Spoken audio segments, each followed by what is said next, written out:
Social মিডিয়াতে অনেক অপপ্রচার হচ্ছে যে আদিবাসীরা নাকি বাংলাদেশ থেকে আরেকটা আলাদা রাষ্ট্র চাই। আমরা কখনোই বলি নাই, কোনো আদিবাসী বলে না যে আলাদা রাষ্ট্র চাই। আমরা আলাদা রাষ্ট্র চাই না। আমরা বাংলাদেশে যখন আমার সোনার বাংলা যখন গাই, গুজবাম হয়, কান্না আসে।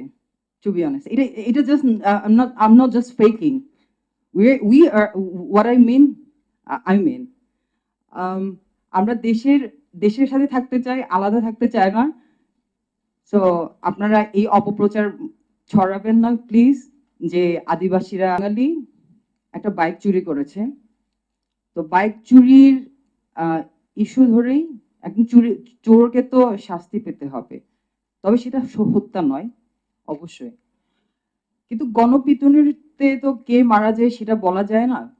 তো সেই সেটেলার বাঙালি মারা গেল, কিন্তু আমরা তো ছোটবেলা থেকে ওই পাহাড়ে মানে নর্মাল জানি যে এটার এই ইস্যুটার পরে হচ্ছে কি এই নেক্সট ইস্যু হবে, এবং আমরা জানি হচ্ছে কি এটার পরে সাম্প্রদায়িক একটা দাঙ্গা হবে।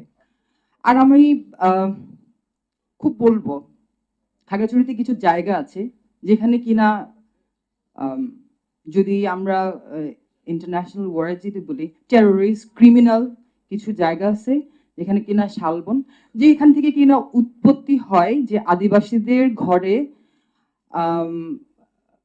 আগুন তো এরকম শালবাগান একটা জায়গা আছে যেখান থেকে কিনা আসলে এরকম হত্যা থেকে শুরু করে গ্রামের পর গ্রাম পুড়িয়ে দেওয়া। দীঘিনালায় আপনারা দেখেছেন যে ঘর পুড়ে যাচ্ছে। তার উপভোগ কবে করতে পারবো সেটা আমার সবার উপর একটা প্রশ্ন, সবার কাছে একটা প্রশ্ন থেকে রাখলাম আমি, যে আমরা আদিবাসীরা স্বাধীনতার স্বাদটা কখন পাবো।